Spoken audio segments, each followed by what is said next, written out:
From Relay FM, this is Upgrade, episode 518 for June 24th, 2024. This episode is brought to you by Squarespace, Vitally, KRCS, and Ladder.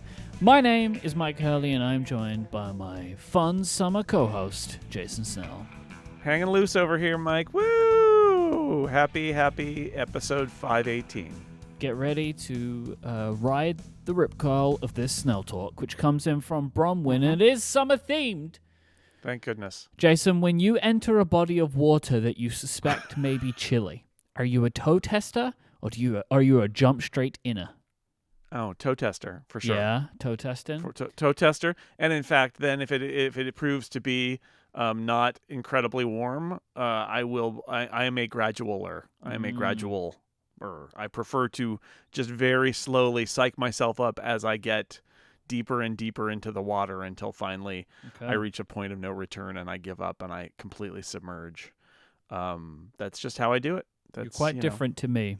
Let me tell you. You jump straight in her? No, I'm actually something in the middle. I confidently move, right? So like if I'm going to a pool and I get into the steps, I just go. I just walk through. You know, so you don't jump in, but you stride. Yes. At a constant rate. I just into don't the depths. stop. Right. I'm walking down the steps, and then as soon as my feet touch the ground, I'm going under. Don't stop. That's me. Straight under. Do a lap, and I'm good to go. Or straight under. This is harder to do in the ocean because you can't. Right. But like. I will do the same in the ocean to the degree that I can of just like confidently walking through. That to me is like if I focus on the confident movement, I don't get so freaked out by the cold. Even on the beach in Hawaii, I will get my feet in, and then I will, if I'm going in, I'll just keep going in and get up to the ankles and sort of and the waves will come over you, and that helps because it acclimatizes you. Yep. And eventually you're like, all right, that's fine, and you go all the way down, but. And that's a key too. You got to go all the way down. Yes, you got to. Even if it's not depth of your height, you at some point you're like, I just have to be in, because then once you get in, then your skin is going to match the water temperature instead, which is better. So yeah. Thank you to Bronwyn for that question. If you would like to send us in a summer-themed Snell Talk, it could be a Snell Talk of any kind, but right now we are particularly looking for summer-themed questions. Go to upgradefeedback.com and you can send yours in. You know what we do? We start the show and then we stride right in to Snell Talk every time, walking confidently, like Mike Hurley does into a body of water. I was trying to think of a way to bring that in, but I couldn't do it, and you've done it, so I appreciate that. Thank you. That's the service I provide. It's a good service. Mm-hmm. Let's do some follow-up, Jason Snell.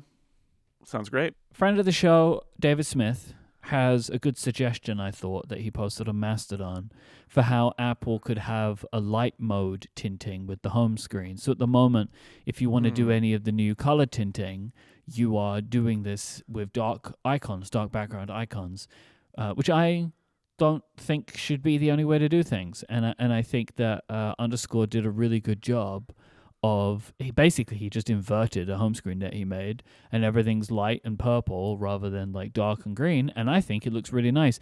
And I think Underscore did I really liked this post. So he talks about like, this is what I think, and I think like, I have my own opinions of this. He follows it up by saying, of the top 5 themes in Widgetsmith, 4 of them have light backgrounds and 2 are completely white.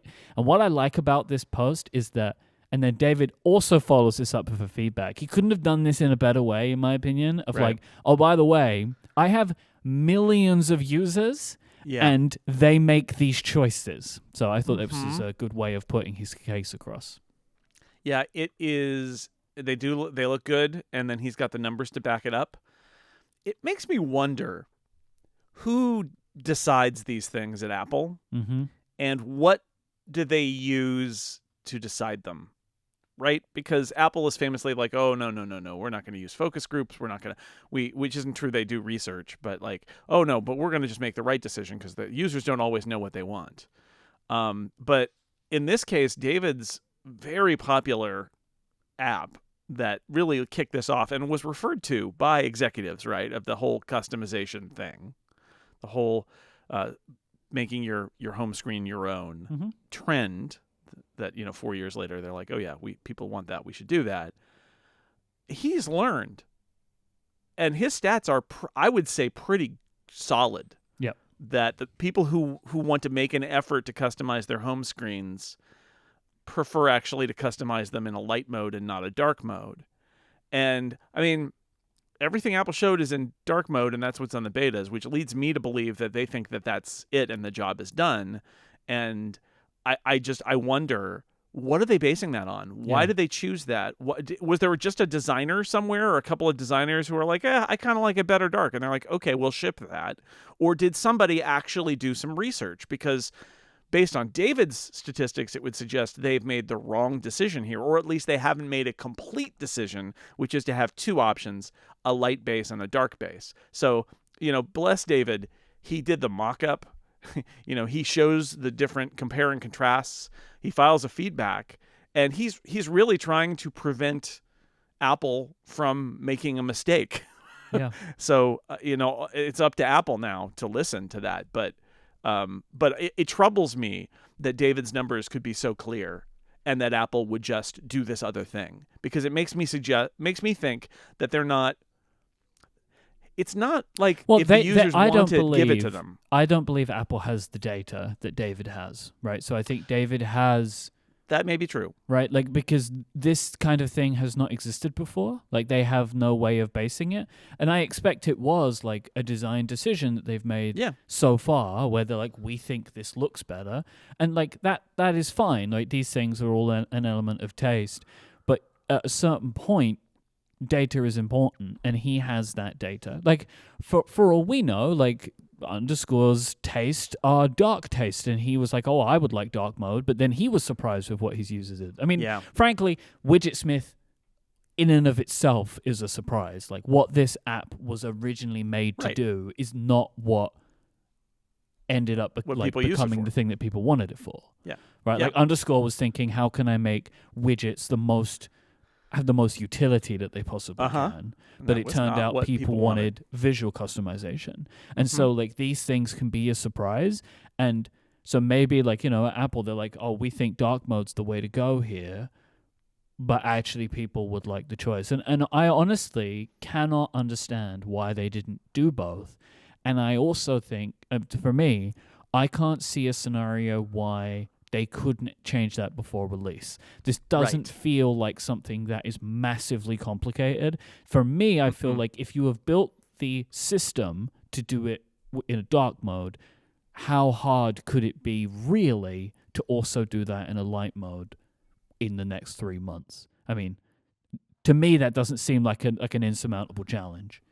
I agree. It seems like a fairly understandable, limited kind of concept of there's a light mode and a dark mode option. And I also just like David's mock-up better. I mean, I like it better. Me too. I think it looks nice. I think that there's a reason why people tend for light mode and not dark mode on their devices. Yeah, I use my phone in dark mode all the time, but I want dark mode in app content. I don't want my home screen to be in dark mode. That's not something that I am looking for. Right. You just want the background. I had this the other day. I had a realization when I was doing Mac Break Weekly, which is a video show, that every time I do it, every time I open up a browser window to read a story, a giant, I got a 27-inch monitor a few inches away from my face, and you open up a giant web page in light mode on the Mac, and it's blasting a new light on my face, and my face lights up on the video. It's very distracting. And I realized, oh, you know what? I need to put my Mac in dark mode for Mac Break Weekly, because I don't actually like dark mode on the Mac, but that I absolutely should do that because I don't want that effect. And I feel like that is a key reason why you use dark mode in any scenario, is you don't want the big blast of the white background. And so I agree with you that there are places where dark mode for content makes sense, but on the home screen, I don't necessarily want it to be that way. I'd forgotten if I was using light mode or dark mode on my Mac, because I don't. Like I'm just looking at it now, and now I'm looking at it again. I can see that I do, but I just changed the system to light mode, and I felt like my eyes were about to explode. So turns out, I am using my Mac on dark mode, and that's fine. I had to install a Safari plugin too because Google doesn't have a dark mode for Google Docs. No, I wish that they did. Of course they don't. They do on the iPhone. Yeah, so I installed Noir on the Mac, and now when I'm in dark mode for MacBreak Weekly, all the show documents and everything else also are dark mode, and that's better. It's better. It's weird that you can't do it for on the web version because they have the technology. I know. I wanted to talk about an Apple film for a moment. Apple, they're making a film about Formula One, which is obviously of interest to me. It's starring Brad Pitt, and it's directed by Joseph Kosinski, who directed Top Gun Maverick. And Apple have announced a release date for this movie in theaters starting June 25th, 2025. It's being distributed by Warner Brothers as part of Apple's continued deals that they're doing with companies to do film distribution. The budget of this movie is said to be currently over $250 million, which is a lot of money. And I think one of the reasons that this movie is costing what it is costing is the way in which they are shooting it, in that they are driving real Formula 2 cars that are mocked up to look like Formula 1 cars during Formula 1 race weekends. They've done it a couple of times last year, doing it a couple of times this year, with the Formula 1 drivers that currently are driving. And actually, Lewis Hamilton is, I think, a producer on the movie. So I think this is part of why you can imagine the budget is getting higher and higher on this, because they are doing something quite ambitious in that they are filming these cars with high-quality cameras while real cars are driving during Formula 1 race weekends. You can see how cost will balloon if that's what you want to do. So this made me think what I wanted to talk to you about is, what is the aim here at this point? A $250 million movie, if it was being released under regular circumstances, you would need to make $500, $600, $700 million for this movie to be considered successful in the typical Hollywood environment, right? That's what I have garnered from listening to The Town. That's the kind of money you'd need to make in the box office. Are Apple actually going to try and make that money in the box office? Do they want to distribute this movie in such a way that it could make $500 million before they would put it on Apple TV Plus? Because if they don't want to do that, why are they spending all this money on the movies that they're making? What is the aim here? So I just wanted to know what you thought about that. Yeah, it is. Well, it's a question of our time. I would say Apple wants to be. I mean, just look at that Apple TV Plus thing that they roll at the top of WWDC, right? Mm-hmm. Apple wants to be in business and have good relationships with key people in Hollywood, right? They want to win awards. They want to release movies and TV shows with big stars. They want to establish that the sort of Apple's brand is an entertainment brand as well, and that look at all of these well-known people, and they're using their money to do that. I think financially, the goal is to continue to burnish Apple TV Plus's reputation as well, because their biggest challenge is that it's a very small service and people don't feel that it's essential. I think it's the same reason why they do some sports stuff, is they're just trying to get people to try it. Because as we know, the more they go here, their catalog has actually gotten pretty good of just originals. If you're somebody who's never done Apple TV Plus now, you're going to go, oh, well, I always heard good things about Ted Lasso or For All Mankind or The Morning Show or Severance, or right, you can watch a lot of stuff on Apple TV Plus. Plus, they've got those movies there, which I'm sure they drive a certain amount of engagement, right? Killers of the Flower Moon probably drove a certain number of people to be like, okay, I'll get Apple TV Plus for that, and then I'll look at the catalog. And so that's one of the things that they're trying to do, is just so some of it is prestige, and some of it is just getting people to consider Apple either now or in the future as a service that they want to subscribe to. It's a weird game, right? But that seems to be the game they're playing, is they're going for prestige and to make Apple TV Plus seem like a more appealing destination for people, which they can afford to do, right? They can afford to lose money. I mean, not a lot of money in the long run. They don't want to do that because it is still money, but I think they still view it sort of like strategically and giving a kind of halo to the whole Apple brand and the Apple entertainment brand. I would say that if Apple was a company that was in difficult straits and there was a lot of pressure on the executives to increase profits and cut things that aren't working, this would get cut almost immediately. But it's not. It's not. It's seen as an empire building play here.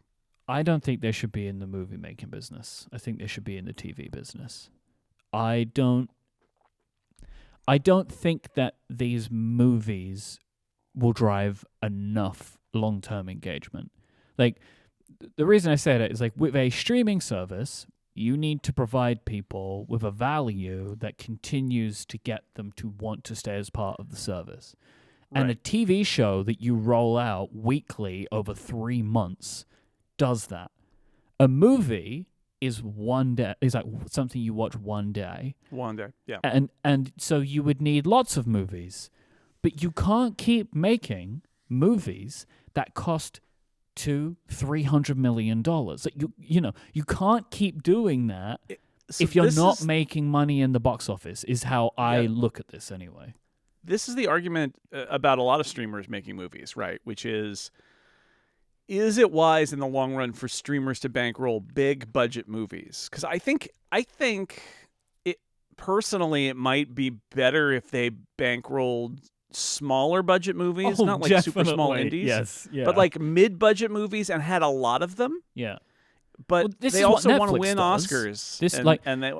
Netflix has had a bunch of different strategies, and they just recently had a change in who's in charge of it, right? Sure. And I think Netflix wants to do fewer expensive movies. Yeah. Zack Snyder Moon movies and things like that, right? Yeah. I think they want to do more. They want to kind of spread it out a little bit more. But what Netflix would tell you is, if they can do a bunch of Hallmark-esque romantic comedy kind of things and have 10 of those or 15 of those or 20 of those that cost $10 million or whatever, it's totally worth it. And then you have some mid-budget sci-fi movies. And I feel like that there is a way to do this where back in the old days, they had the concept of the movie of the week, which was like a TV movie. A TV movie as a concept, a movie that was never made to be anything but shown for 2 hours on a TV network. And those things had TV budgets. They were not super ambitious, but it was a real thing, and I think that there's room for that. However, I think that Apple is more concerned about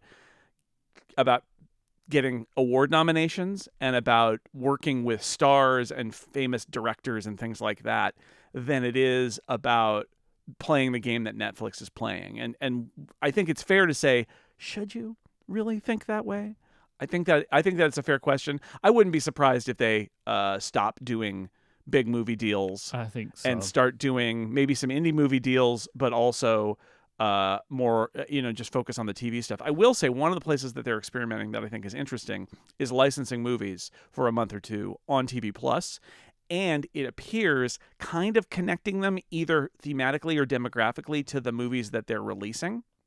Yeah. So you end up in this scenario where I would bet you when Apple's F1 film comes on TV Plus, there will be a curated selection of things that probably skewers male, might be a little more international, and if there's anything about racing, there are a lot of Ford versus Ferrari or Days of Thunder, or like that, they'll put all of those on there as well. And the idea there is, you come for the F1 film, but oh look, Apple's got a bunch of these movies that I can stay and watch, even if they're not there forever. Nothing on streaming is forever, but like they're there for a month or two. They can create that kind of experience that makes you want to hang on, even though they don't have a huge catalog. It's like they're just experimenting and they're trying stuff, but I do think there's an element to it. And I've seen some reports from people like Matt Bellany about this, where there's an element to it of just like Apple likes using its money to have stars around. And I think they're doing a great job of that with the TV shows, right? Their TV shows are packed full of A-list movie actors, doing TV. So and I Gary think Oldman doing a TV show, yeah, right? And I think Harrison that Ford doing a brings TV show. people in. But I think so. This movie here, this very particular movie, which doesn't have a name yet, which is interesting, it has the potential of making a lot of money in the cinema, provided that they commit, right? Because what this movie is going to do is provide people with a Top Gun Maverick-like experience, where Top Gun Maverick, I'm so disappointed I never saw that in the cinema. I saw it at home. Right. Because I imagine seeing that movie on an IMAX screen would be absolutely exhilarating, because they actually put cameras on fighter jets. And this time they're putting cameras on essentially the fastest race cars, right? Yes. And so, like, if you get really good footage, which I'm convinced they are, this movie is going to be incredible to watch in a theater, but they have to actually commit to that, and I'm not sure that they will, even though they have, if you know what I mean. Like, is this going to be a full premium format IMAX screen release? Like, I don't know, but it'd be interesting to see. I mean, they're, I think, experimenting with this too, but it may be, right? They may have brought Warner Brothers on as the distribution partner, thinking this movie costs so much money, we really need to try to give it a proper theatrical release. And it does make sense. I know I talked about this a lot with Julia on Downstream. The idea that releasing a movie in theaters that you have the streaming rights to is actually helpful, because most of your potential audience won't get out to the theaters to see it. And if they do, you make money. But if they don't, what you've done is the launching of a movie in theaters is marketing. It creates awareness that that movie exists, so that when it then 45 days later or whatever appears on your platform, everybody knows about that movie and says, oh yeah, I wanted to see that movie. So there is a strategy there, but when it gets to be a very expensive movie, you know, you're trying to cut your costs. But I agree with you. This seems like one of these peculiar, like, does Apple want to be in the business of making $250 million movies? Does it really? Or should it be making $50 million movies? You could get a 5-pack of $50 million movies for the cost of this one. So, but it wouldn't have Brad Pitt in it to be successful. But Apple needs to commit to that strategy, and it'll be interesting to see if they will. Speaking of committing and strategies, Apple have abandoned their Apple Pay Later service. This is where you could, as part of an Apple Pay checkout, pay in payments. You could take a payment, split it into chunks, and pay it over time. This was announced at WWDC last year, I think, but it's available for around a year. Providing a statement to 9to5Mac, Apple said, starting later this year, users across the globe will be able to access installment loans offered through credit and debit cards, as well as lenders, when checking out of Apple Pay. With the introduction of this new global installment offering, we will no longer offer Apple Pay Later in the US. And I feel like this is them trying to save face a little bit, because they're offering these features to third parties, but they are select third parties. Where if they were with how they did it and how they could have rolled it out themselves, you could do this no matter who you banked with. But like, say, for example, they mentioned in the UK, there are 2 banks that you can do it with. And if you're not a customer of those banks, you can't use this feature. So, interesting. Yeah, I wrote a piece for Macworld this week thinking about all the places where, you know, Apple is this colossus it's a huge company, $3 trillion valuation, and it acts like it can do anything at once, but it can't. It can't. And I think it's interesting to see the areas where it thinks that it can and it can't, because trying new things is not bad, right? Trying to enter new areas is not bad. Apple did it with the iPhone and the iPod, right? And they were successful with it. But in some of these areas, Apple sort of said, well, I think there's a little crack here. Like, they did Apple Pay. And I was like, the Apple Pay worked. And they were able to crack the market in a way. And some of it was timing, but some of it was just the way that they built it and the enthusiasm of their user base. They cracked it in the U.S. in a way that contactless had not been done before. And they took advantage of a moment in time, and they really made a difference. But since then, they're like, yes, financial is a place where we could go. Let's do some more financial products. And if you take a step back, other than Apple Pay, nothing has worked. So it's interesting, right? Like, the Apple Card has been out there for years now. Goldman Sachs is their partner because they had to have a partner. Goldman Sachs wants out. They're trying to get out of it. Apple apparently it wants to get them out of it and is trying to find a partner, but no partner has been announced because Apple Card is maybe problematic. Also, I'll point out Apple Card, U.S. only. Yeah. Apple Cash, U.S. only. Yep. So even when Apple has tried to be ambitious with financial, they can't even get it out of their home market.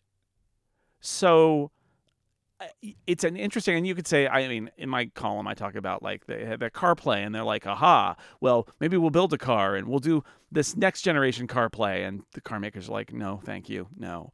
Where, oh yeah, maybe automotive is not actually as wide open to you as you thought it was.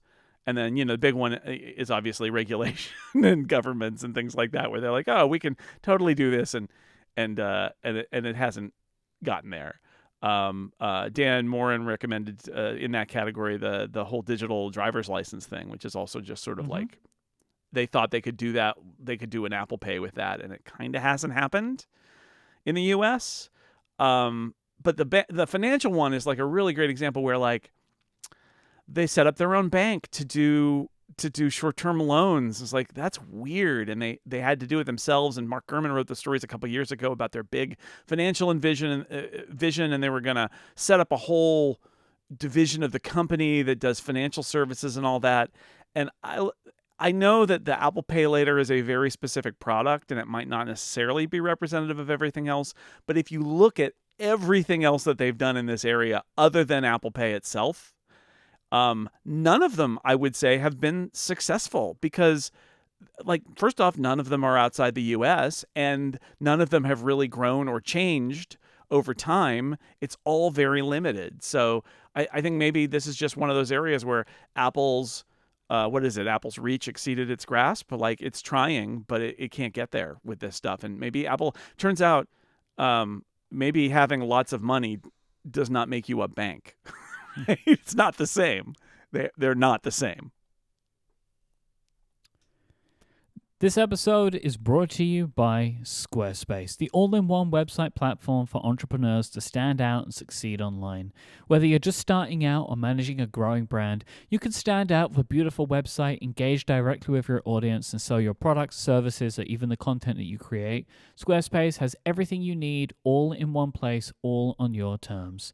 Squarespace's Blueprint and SEO tools make it so easy to get started. Squarespace Blueprint is their brand new guided design system. You choose from a professionally curated layout with styling options that you want to build a unique online presence from the ground up, tailored to your brand and business, optimized for every device, and easier than ever before. And then you can just launch your website and get discovered fast with their integrated optimized SEO tools, so you're showing up more often to more people, growing the way you want to. With Squarespace, if you want to sell things, you can sell physical goods or digital goods using their incredible commerce platform. You can also integrate flexible payments into that to make checkout seamless for your customers with their simple but powerful payment tools. You can accept credit cards, PayPal, and Apple Pay, and in eligible countries, offer customers the option to buy now and pay later with Afterpay and ClearPay. So when I talk about the physical and digital goods, so, Squarespace have had this commerce platform for a long time, and I think people would think like, oh, okay, if I make pottery or whatever, I can sell that, make art, I can sell that. But you can also sell content with Squarespace. They have the tools that you need to sell exclusive content on your site. You can add a paywall to select content or courses, and you can even sell files that your customers can download, like PDFs, music, or ebooks. I've always loved the way that Squarespace adapts over time, and they're always making their product better and better for their users. It's why I've been a very happy customer myself for various websites that I've built over the last 15 years, and it's why it's always the place that I recommend to people when they want to get started with a website of their own. So go and check it out for yourself. Go to squarespace.com and you can sign up for a free trial. You can build your whole website, see how it works for you, and then when you're ready to launch, go to squarespace.com/upgrade and you will get 10% off your first purchase of a website or domain. That is squarespace.com/upgrade, and then when you sign up, you'll get 10% off your first purchase and show your support for the show. Our thanks to Squarespace for the continued support of this show and all of Relay FM. Rumor Roundup time, Jason Snell. Yeehaw! So I wanted to give an abridged outline, or basically talk about an outline that Mark Gurman has given for his expected timelines based on information he's received, and I think also a little bit of gut feeling about when Apple Intelligence features are likely to ship. So, from his Power On newsletter, in the initial release, most likely in the fall, we'll see notification prioritizing and recapping, summaries and transcriptions, Genmoji and image playgrounds, some of the writing tools to rewrite your text, the new Siri UI, type to Siri, and better understanding of speech. These are the things that are expected to be probably in 18 and 18.1, something like that. But the expectation is that these features would make it. Although they may not make it in the betas, apparently, until at least some of these things, until very late in the day. Sure. Like some of these things are targeted to be ready in August, which is very late. Then later in 2024 would be the ChatGPT integration. It's expected that this may not be ready for 18.0. And then in 2025, we would see features like Siri being able to find content on your device. This was the "When is my mom's flight" demo. That is this, like finding content on your device. Semantic indexing. So this is the understanding of you based on the data you have on your phone.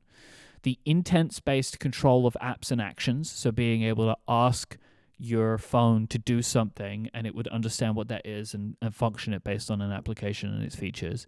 And also on-screen awareness. And I'll read a quote from Mark Gurman about what kind of defining this part.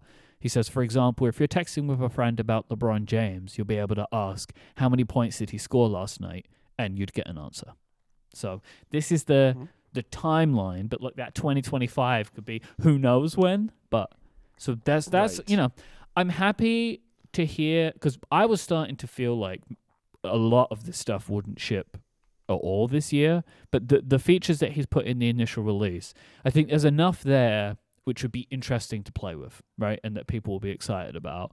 And it will give more time for developers and for Apple to convince more developers, which has been an interesting theme that I've been hearing people talk about over the last week, especially Ben Thompson, to actually try and get them to come on board with Apple Intelligence, which could actually end up being a bit of an Achilles heel for them. So, interesting timeline. Yeah, obviously they're just doing this as fast as they can, and there's going to be the stuff that they feel like is in better shape or that is more constrained that they can do, and then there's going to be the stuff that's messier. I also would not be surprised if some of this stuff slips, right? I wouldn't be surprised if they say, image playgrounds turns out we can't ship it, so it'll be later, or whatever. But at least there are going to be things, right? And I think we just have to accept that this stuff is going to roll out over the course of the entire year, the entire release cycle, right? From September through next June, basically, that they're going to keep adding things. And then I imagine next June they'll make an announcement, and those features will take a year to roll out as well. And that's just how it's going to be from now on, is that this stuff is going to roll out over time, because they don't have... I think they know that they can't just sit on it for a year and do nothing, right? I think that they've got to be ambitious and then keep shipping throughout the year. But at least there will be some stuff there, even if it's not in the betas, which is, for those of us who write about this stuff, the most frustrating thing is not having time to spend with major features of the operating system. Yep. But I think that's just how it's going to have to be this year, is that it's all going to be coming... it's going to be a real challenge, right? Because you could review iOS for the fall, but you're not really reviewing. You're reviewing the 0.0 release, and there's going to be a whole bunch of stuff that's not in there, and the stuff that's in there, you might have only seen it for a couple of weeks, and that's just how it's going to be. So, it's an interesting times. Yeah, I would say, I think as you're saying too, like as a content creator talking about Apple and technology, I love the fact that they will be releasing things slowly over a 1 year period, because we get more excuses to talk about a new thing. Like, that's great for us. 100%. And it is I think this is one of these things where it's a symptom of the situation that they're in, but it is also something that people who have been following Apple for a long time have kind of been begging them to do anyway. That like Yeah. we don't need, and they've been doing more and more of it over time. But For the sure. WWDC should be a roadmap of the next 12 months, and it's Exactly. not all going to be in 3 months. You know, it's just funny. I saw today like that there are currently 6 new betas for iOS 17, like 17.6 or something. Like the is out today, which is just funny that like, all right, we're still doing 17 betas, but that's kind of what it should be, I guess. Still fixing stuff or doing compliance for EU or who knows what. Who knows Yeah, what. I agree that a feature that can't ship in September shouldn't have to wait for the next September. Yep. Like that's sort of what we're saying is under Apple's old model, either it shipped in September or it didn't, or October or whatever in the fall, or it didn't ship until the next cycle. And now what they do is say, here's what we're working on for the next year. And this stuff will ship over the course of the year. And it's a better model. Like it's a better model. You should not have a feature that just misses by the skin of its teeth because they aren't going to have it ready and it's sentenced to banishment for a year, right? Yep. Like that's dumb. That shouldn't be the way you do it. And it allows Apple to hold features back that it wants to ship but aren't quite ready. It has the freedom to say it's going to be out of, X.1 and it's going to slide to X.2. Like, that's good. That's a good thing. I think so. But with Apple Intelligence, you can also see that they're running as fast as they can, right? They're that duck, and it's paddling furiously beneath the surface. You can see it. You can see that they're like, this is just the beginning, and we're working on it, but it's not all going to be there. And, like, yeah, we get it. We get it. But at the same time, we knew this was coming. They've been working on it for ages. We just so happen to now be shipping these things all at once. In pieces. The information is reporting that Apple is shifting focus away from a Vision Pro 2 towards an entry-level, quote-unquote, Vision product. A cheaper, lighter, pared-down version of their Vision OS headset. They're aiming for a $1,500 price tag, although they are apparently struggling to decide what features would get cut from the Vision Pro to make a cheaper product. And they want to have a product on the market by the end of 2025. I'm seeing a lot of people say, "Ha, it failed." What is your feeling about this news? So I cheated a little because I listened to you on Connected. Yeah, talk about this with Steven. It's rare that news gets to be. I get to talk about Connected, like news. I get to talk about rumor news on Connected first. That is a rarity. I know it is weird. My first thought about this, as somebody who has the Vision Pro and thinks it's a very interesting product, is this is absolutely what they should be doing. When they were talking about, there were reports about like, oh, Apple's not even trying to make a cheaper version of it. They're just going to do another Vision Pro, and it's going to be another, $4,000 headset that's using the latest and greatest. Like, I thought that was delusional. Yeah. And that their big goal should be, they gotta knowing what they know, having shipped a product, having learned some lessons. Presumably they're going to learn some more as they go into international markets, but they've learned some lessons. They've had time to think about it. They've had time to think about their initial decisions and whether they were right or wrong. I think, and there's a narrative about Vision Pro sales that I think is wrong because somebody pointed out like, initially the reports were like, oh, Apple can only make 400,000 of them, and so that limits how many. And now there are stories that are like, oh, it's really disappointing. Apple's only going to sell about 400,000 of them. It's like, wait, the number's the same. What happened there? It is not setting the world on fire, but it's also a severely constrained product. But like, I don't know how you look at the Vision Pro and don't think, this needs to be a lot cheaper. Oh yeah. And how much cheaper is a question. I on Connected, which is a lovely podcast full of nonsense and also tech analysis that I recommend, the Connected program here at Relay FM. Thank you. You said, just a little plug, throwing it in there. You said, to summarize you're like, oh, they really got to get this down to like a Quest price. Yeah. 500. That's what I think. And the rumor's like an expensive iPhone, like 1,500-ish for it. I agree on an infinite time scale, a reference to another podcast. Mm-hmm. I agree with you. I think Apple needs to have a product that is affordable for people who are like, yeah, why not? I'll use it for movies and maybe some games and whatever. Yep. Like, I do agree they need to go there.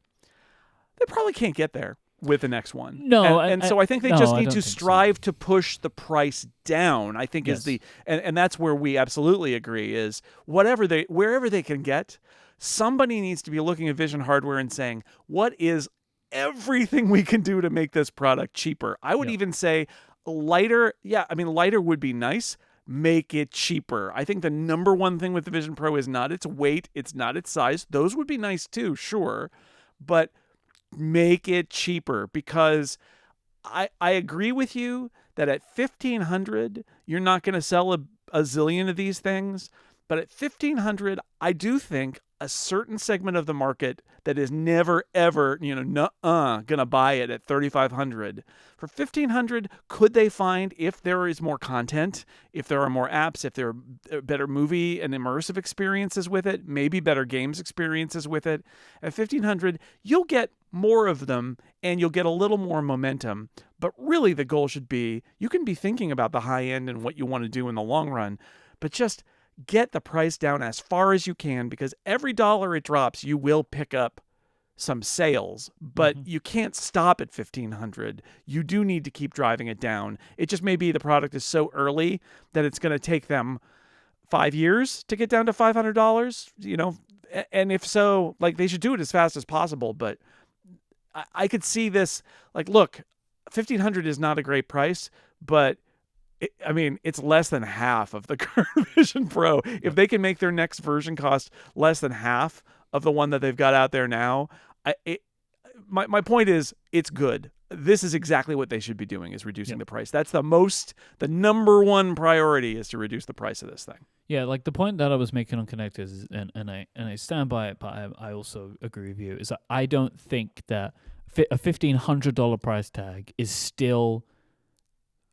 too high for this product to make a meaningful impact, which I think is what Apple realistically need. They need this product to make a meaningful impact if they want to continue to invest in it.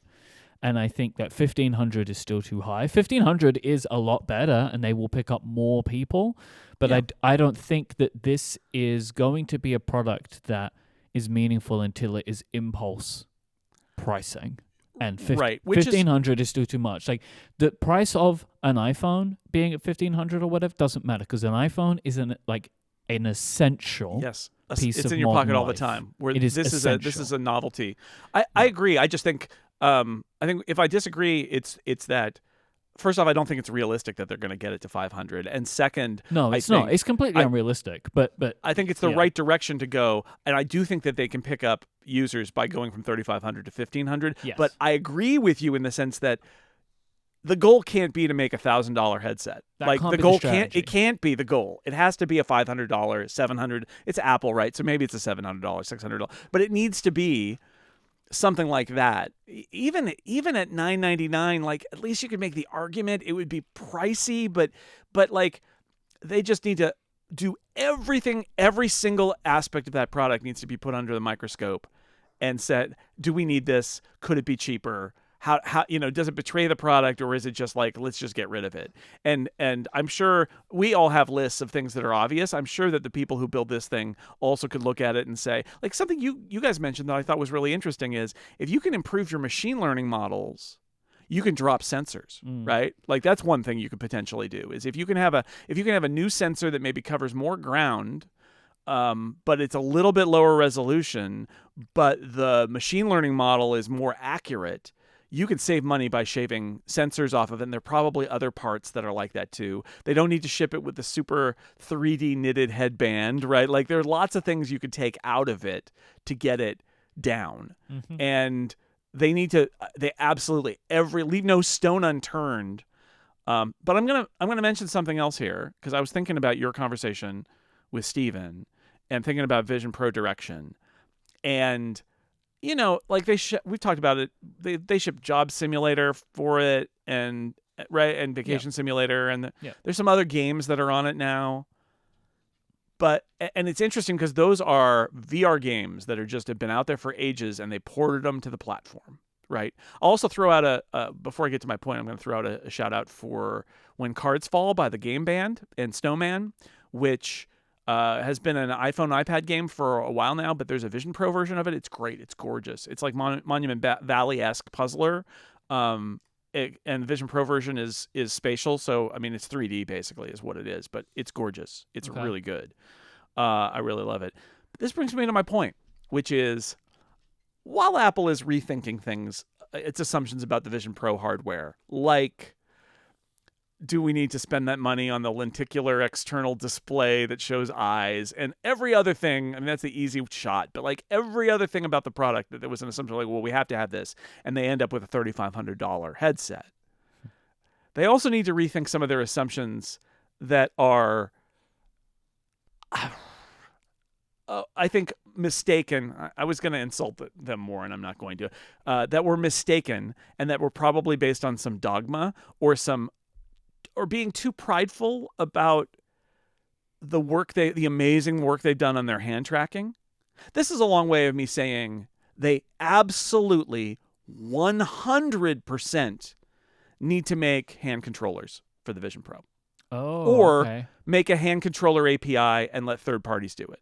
Because they could pick up one of the problems, especially if you're going to 1500, one of the problems with the Vision Pro is it doesn't play games. It plays some games, but games you think of as VR games, the ones they've got are not very good for the most part because they have to rely on the hand tracking. And the precision you can have with hand controllers is so much better than what you can do with hand tracking. Doing Beat Saber or the Darth Vader game, right? Or like there are so many things you can do with precision on an Oculus Quest with their hand controllers. And they don't have to be mandatory. They could be third party even with an API. But if you had the ability to, as Apple, unlock ports of all those VR games that assume that you've got precision hand controllers and that don't work when you try to build them with just hand tracking, it makes the product better. It makes the product more appealing to have that. If I could do, maybe I can't do Beat Saber, but if I could do something like Beat Saber with the precision of Beat Saber, which Vision Pro does not have, if I could do something, if it's not getting Vader Immortal or whatever it is that I played on Quest, something like it, where you're using the precision to do a lightsaber. There's a lot of lightsaber. It's a good fit, or whatever. All of these other VR games that have been done for other platforms that could potentially be ported to Vision Pro, and they just can't be because Apple said, no. It's like if you see a stylus, they blew it. Remember that? Yeah. This is that, which is, I get them saying if you see hand controllers, they blew it, because there was a period with the Quest 2 when I got it where like there was no hand tracking, and when they did hand tracking, it was bad. The hand tracking in Quest 3 is okay. It's actually okay. But on the Quest 2, it was really bad. It was an afterthought. Like pass-through was an afterthought. And Meta has gotten better with that over time. But like, so I get Apple saying, no, we want the Vision Pro to be a device where you don't have to put on your little controllers. You can literally just slip it on and sit there and interact with the world. Great. Philosophically, 100% agree with that. But you know what? Apple still shipped an Apple Pencil because there are things that are better with a stylus, with a pencil. Things that are better. And VR is better with hand controllers because you can play more games with more precision that your beautiful sensors that are very expensive and your amazing ML models just can't do. The complexity of pressing a button on a hand controller instead of having to do a very specific, like I'm trying to put my fingers together, but I'm playing a game, I'm moving my hand around and it can't see that I'm putting my fingers together, or it misreads moving my hand as putting my fingers together, and the input's all messed up. Like, it's just, there are applications on the Vision Pro that can't be done because Apple said we're not doing hand controllers. So if I was working on this product, that would be one of the things on my list is, in addition to working to make a cheaper model, we've got to add a proper hand controller API to the operating system. And either we make a first-party set of hand controllers, and they can reinvent the hand controller if they want, whatever, or if you just find partners or a partner.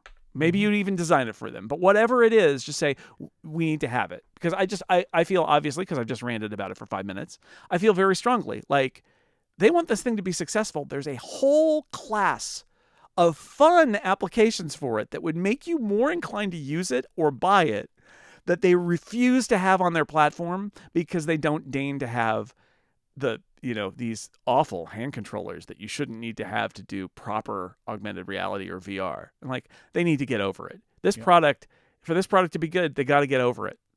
They got to get over I'll say it, the pride or the arrogance of like, well, we're just going to roll in and we're going to do our awesome thing and we don't need this other stupid thing that Meta is doing. It's like, they're wrong. They're wrong. They can't do it. You got to have a hand controller if you want to play those games, and you got to have a catalog of apps, for Pete's sake. I don't know. Do you agree that it's like a glaring, like, why would you hurt your product by not having it? Oh, I mean, I said it from the beginning, right? Like the gaming story on Vision Pro will always be hampered by the fact that most successful games rely on controllers, so can't be ported. And there are some that work, like your Job Simulator or whatever. You're just emulating hands, right? And so that's fine. Right. But they'll say, we can do a PlayStation controller or something. It's like, that ain't it, guys.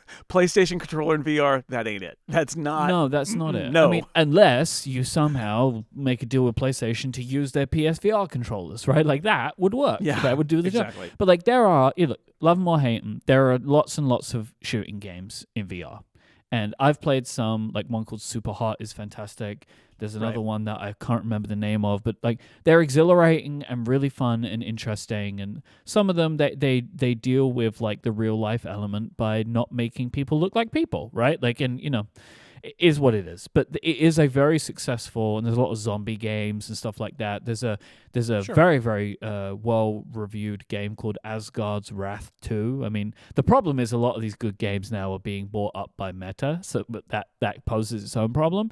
But it would be easier for more gaming experiences if there was a more gaming precise input method, which there isn't. Yeah, it's just, I think about the limited number, I mean, because the joke that I made and that everybody else probably made at WWDC when they put up the list, that image of all of the icons of Vision OS apps, I believe I turned to Casey and said, that's all of them, right? I mean, this is the problem, is there aren't that many Vision Pro apps. And there are some, and there aren't like reason to buy a Vision Pro apps. And I'm not saying playing a game you could also play on a Quest for $500 is a reason to buy a Vision Pro. But if I'm looking at that $1,500 product or $1,000 product from Apple, the low cost one, low cost in quotes, right? $1,500. And I think, well, all right, they're doing some immersive sports and there are those immersive movies and there's a bunch of 3D movies and there's apps. It's like, it's kind of interesting, but I don't know.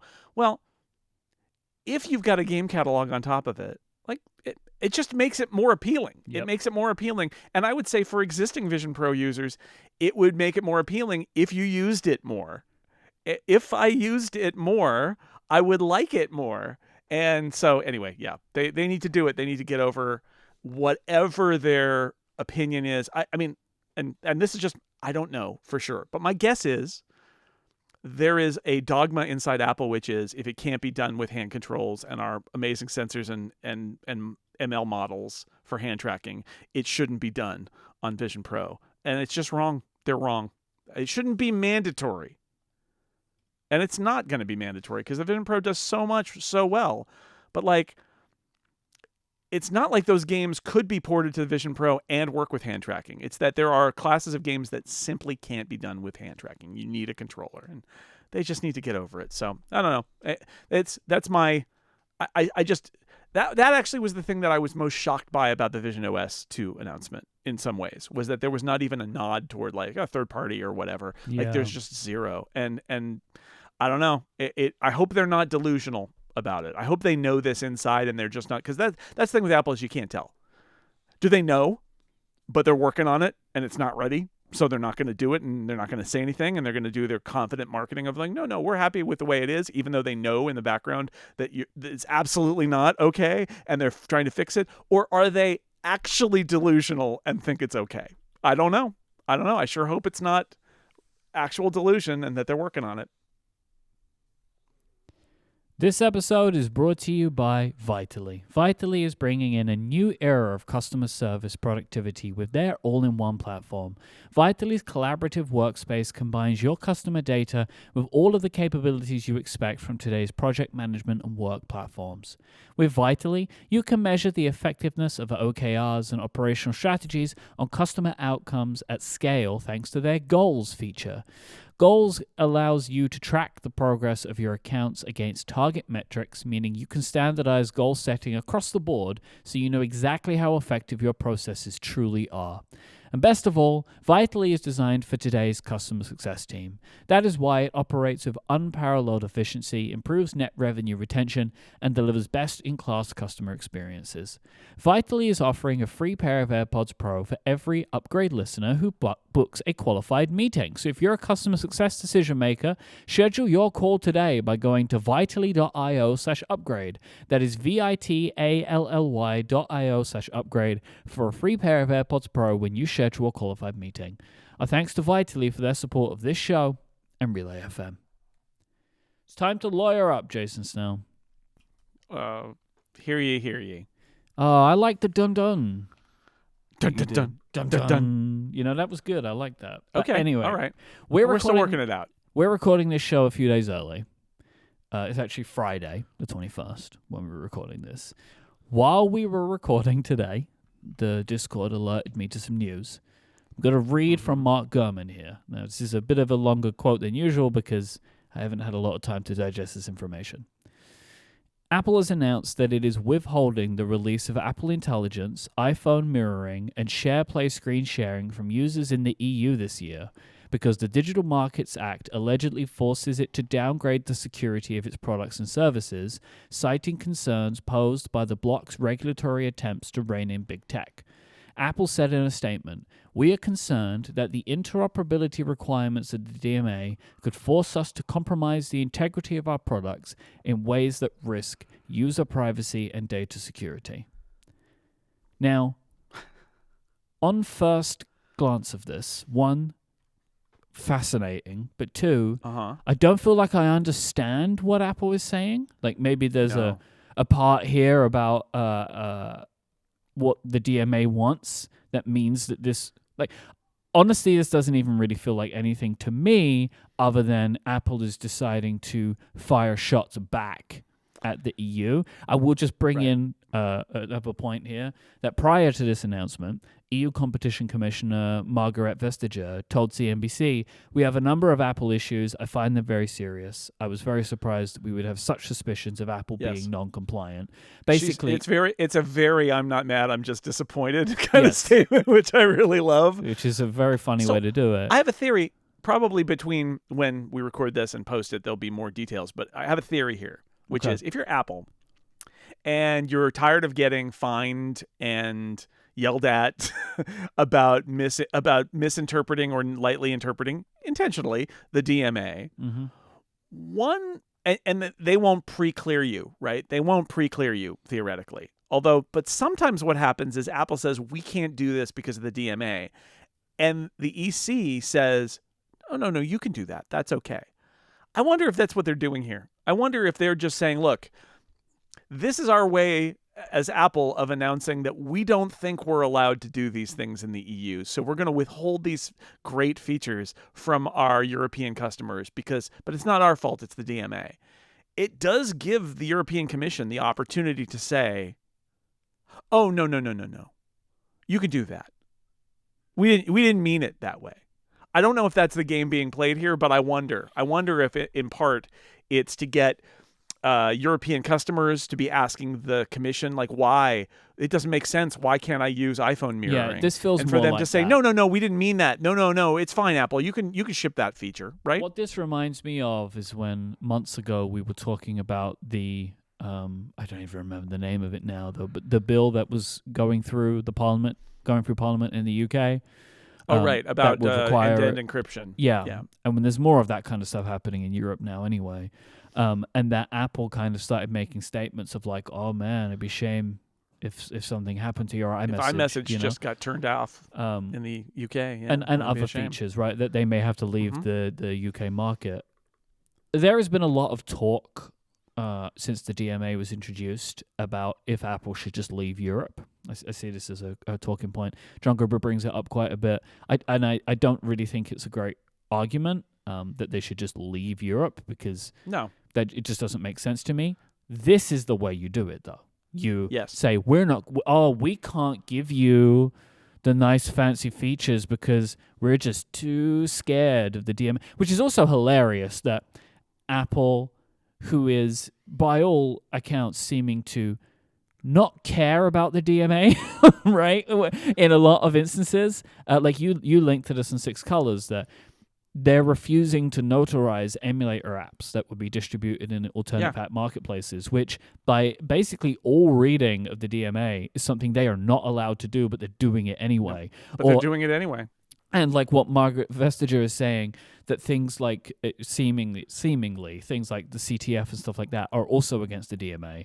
But in this instance, Apple's like, we wouldn't dare break the DMA. It's existing features versus new features, and you can see they've got this like pincer approach now, which is drag your feet on changing your existing features, and then now we get the other part of it, which is withhold new features for fear. And this may have truth in it, but it's also a political calculation. They are saying, look at everything you're not going to get because of the DMA. And they're trying to motivate people in Europe to say, I don't like this DMA. I want that feature. Why can't I get it? And that's good, because they're the ones who can go to their elected officials and say, stop this. This is bad. It puts potentially negative press on the commission and potentially makes the commission more likely to say to Apple, okay, it's fine. You can do that, and be lighter on them. So it's a game of, it's like, I was going to say it's a game of cat and mouse. It's like a game of chicken. Like literally they're just like barreling down the road saying, nope, you don't get those features. No Apple Intelligence in Europe. Sorry, Europe. Womp womp. Sad trombone. And there's another statement given to the Financial Times from another Apple spokesperson who says, due to the regulatory uncertainties brought about by the Digital Markets Act, we do not believe that we'll be able to roll out the 3 of these new features, iPhone mirroring, SharePlay screen sharing, and Apple Intelligence, to our EU users this year. Yeah. Right? Very right. strange. And maybe the way they phrase that is, we're concerned that we're going to get fined and we're going to just ship it and see what they say. It feels very much like a ball is in your court statement, right? Which is one, is this okay? You let us know, but we're worried that you're going to knock us for this. Or 2, and this might also be what they're trying to say, is we can ship this in the rest of the world now because it's built the way Apple usually builds features. But if the EU is going to require that anytime we do a feature like this, we have to publish an open API and we have to have it be like accessible from third parties and all of that, if that's so, those features will need more work, and we can't commit to shipping those in this cycle because, right? So that's one way. If you're like, oh, well, you can ship a new feature, but you need, let's say the iPhone mirroring. What if they have read, whether it's aggressively read or not, a DMA aspect that says, if you offer this feature, you need to also offer it for other devices like Android phones. Mm-hmm. And Apple's options are, what Apple said all along is, you roll out a feature and then you expand it, but they're rolling it out. They are simultaneously rolling it out to make iPhones better with Macs, and because it's a good feature for Mac users. And both of those things are true. It makes having an Android phone worse and makes having an iPhone better. And so you could argue, if you're in Europe, you could say, no, you can't do that. Although the Mac's not a gatekeeper, it's very weird, right? But it's like, no. You also need to make that available or whatever. But I'm just saying, this is, whether it's that example or not, this is one way that Apple can argue that they're shipping features the way they ship features. And if Europe requires them to ship features with a bunch of extra stuff on top of it, they're just not going to ship those features in Europe, at least not at first. Interesting. I mean, it's politics, it's strategy. Yeah, my read on this because this press release could have come out at any time, right? That would they just Sure. realize this? Like they didn't at any point work this out? Yeah. I believe Apple knows, because I think, there is communication that occurs. They are about to get hit by the EU again. They're going to either get a fine or they're going to, it's been bubbling for the last couple of weeks. This is them preempting that by saying, if you're going to make us do this, like really make us do this the way you want, enforce the way you want, this is what we'll do to your customers. Like it's almost like, oh, you want some protection around it? Like but this is what happens in these kinds of scenarios, right? This is posturing from all sides, right? Margaret Vestager is not just like falling into CNBC and giving a quote, right? No. She is doing this similarly. She's trying to stoke it up, right? Like before anything is like, I'm so shocked and surprised at them. And then Apple's like, oh man, if only we could give these amazing features to our customers. It's a new weapon for Apple, right? Because it's been about existing features needing to be retrofit to meet the rules. And so Apple's like been dragging their feet and all that. This is a whole new front in Apple's battle with Europe, which is withholding features and making note of it. Like, and you would think, oh yeah, but they're hurting themselves in the eyes of people in Europe. It's like, well, they are, but what they're really doing is saying, we can't give you these features because of your bureaucrats. Yeah. So they're trying to put pressure on the bureaucrats, because in the end, the bureaucrats don't speak for Apple. We learned that. They do theoretically speak for the residents of those countries, and it puts a little bit of pressure on them to say, Apple's products are worse in Europe because of you, not because of them. Everybody else gets these features, but you don't. And it's a nice flip side to the positive PR, presumably, of, hey, only in Europe can you have third-party app stores and all of that. It's like, okay, you're like, hey, they're working for me. We got features nobody else in the world has. And now it's going to be, only in Europe can you not have Apple Intelligence. Like, oh, this isn't good for me. And that's a message that Apple wants to send. Yeah. I love that it's heating up again. I do. I love it. I'm sorry. I love it. I find it so fascinating to watch this play out. And I expect that for next week's episode, we're going to have even more. Yeah. There's going to be a lot here. That emulator thing too. Yeah. I missed it when it happened. It happened like right before WWDC, but, Apple's doing that thing where they're like, oh, well, but there's a security rule. And they're like, there are a couple rules that happen when you're in the App Store, but one of those rules also happens when you're not in the App Store, and it's the rule against a specific... It seems like it's the rule against like having binaries that come in from outside and are executed, which is weird because I think Delta does that, and Delta is allowed everywhere. Also troubling is that it took them months to reject that app, which suggests that, first off, this seems to be measured, like Apple had debates about it and decided to go ahead and reject these things, even though it seems inconsistent. And Riley Testut has also said that, who does AltStore, that Apple has dragged their feet on notarizing all sorts of apps for AltStore as well. And Apple could argue very specific points here, and it may be that they have good reasons for rejecting these that aren't inconsistent with other approvals. But from Margaret Vestager's perspective, and from my perspective, honestly, I'm open to hearing Apple's argument here, but I feel like Apple broke the seal with this, where notarization was supposed to, and has on the Mac meant this all along. When they did notarization on the Mac, which you can turn off, but is on by default, that it wants to see a notarized Mac app to launch it. Everybody was like, oh, geez, they're going to start approving or disapproving Mac apps. And Apple was like, no, we're not going to do that.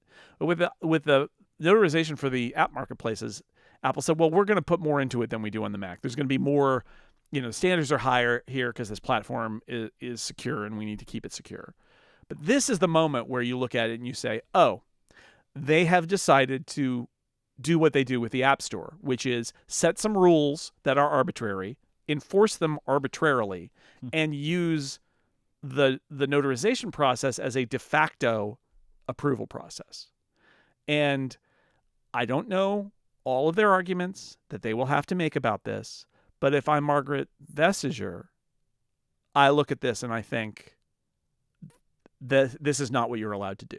Like you are not allowed. The point of having external marketplaces is that they bypass your rules except for very specific cutouts for security. And I would say I would approach Apple's arguments that these emulators are rejected for security reasons with a great deal of skepticism. I did not expect this turn.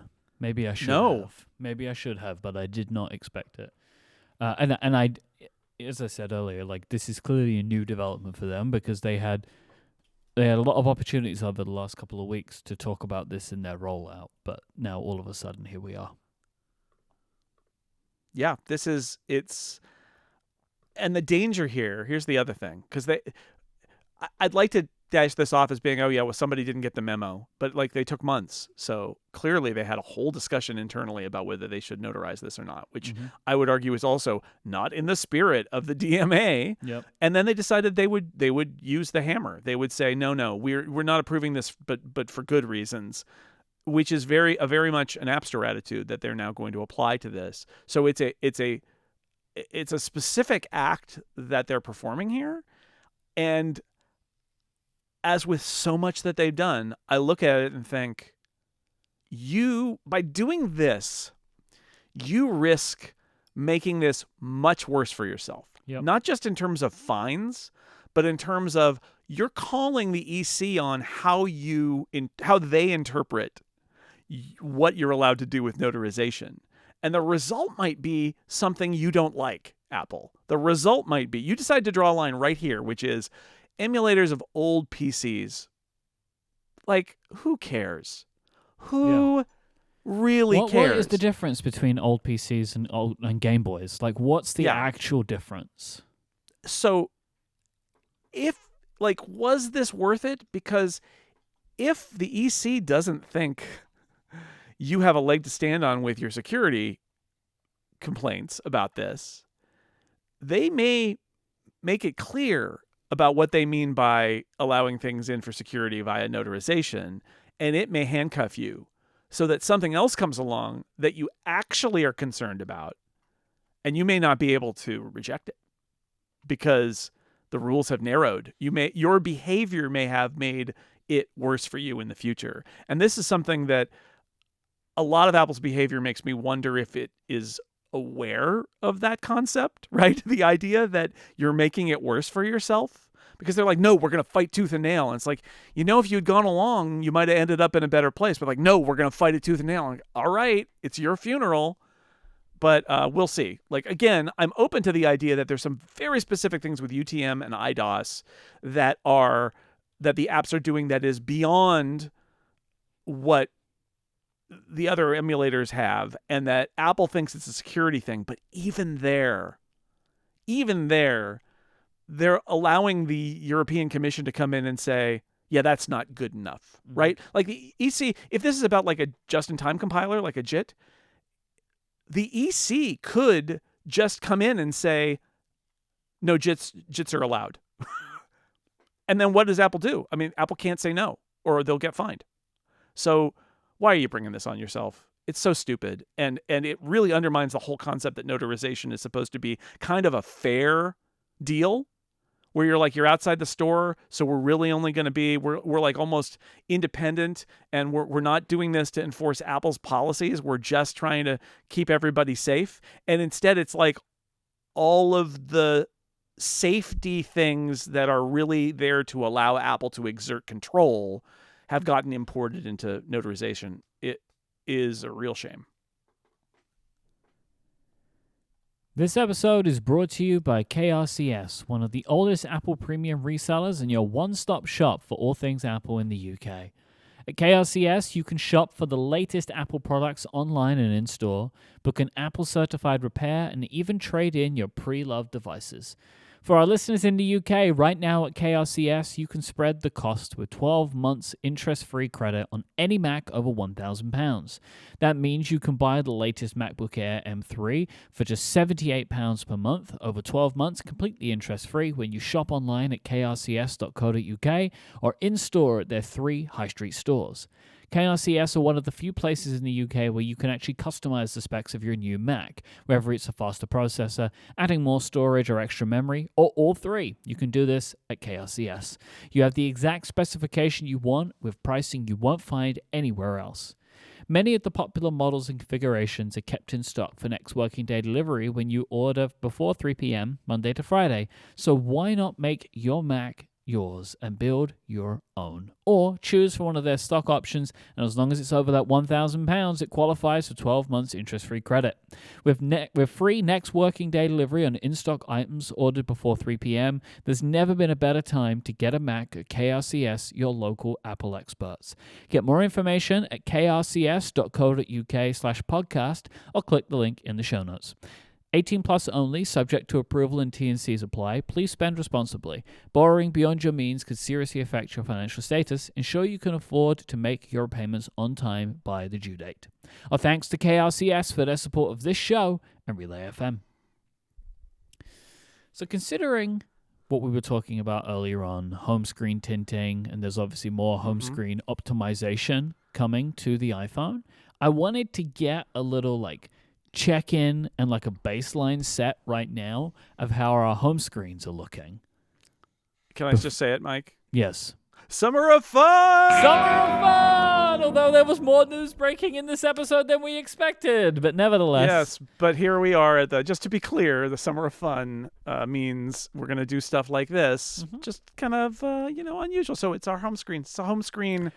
It's not a competition. It's not a challenge. It's not a roast, probably. No, it's something I mean, else. it might be. It depends. Summer of fun stuff, we usually, we need topics, so we bring these things in. And we actually didn't today. There was more news and other stuff we could have spoken about, but we just started the summer of fun, so I felt like we had to start with a summer of fun-like topic. So here we are. Yeah, here we are.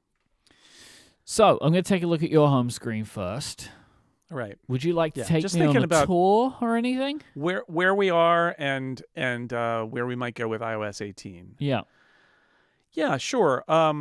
So in terms of apps, and I know we've talked about this before, it hasn't changed a lot. At the bottom, I have Overcast, Safari, Fantastical, and Slack in the dock. Although the dock doesn't really matter other than they're more reachable because I only have one page. Yeah, just one. That's interesting. Yeah. Just one screen. Yeah. Okay. I'm big search boy. If it's not there, sometimes I have to realize, that app is on the home screen. I don't need to search for it. Do you not think though, I do a lot of that. You could have a whole widget page over there. You could have a bunch of widgets on another page showing you some fun info. Even in the Today view, I could have widgets.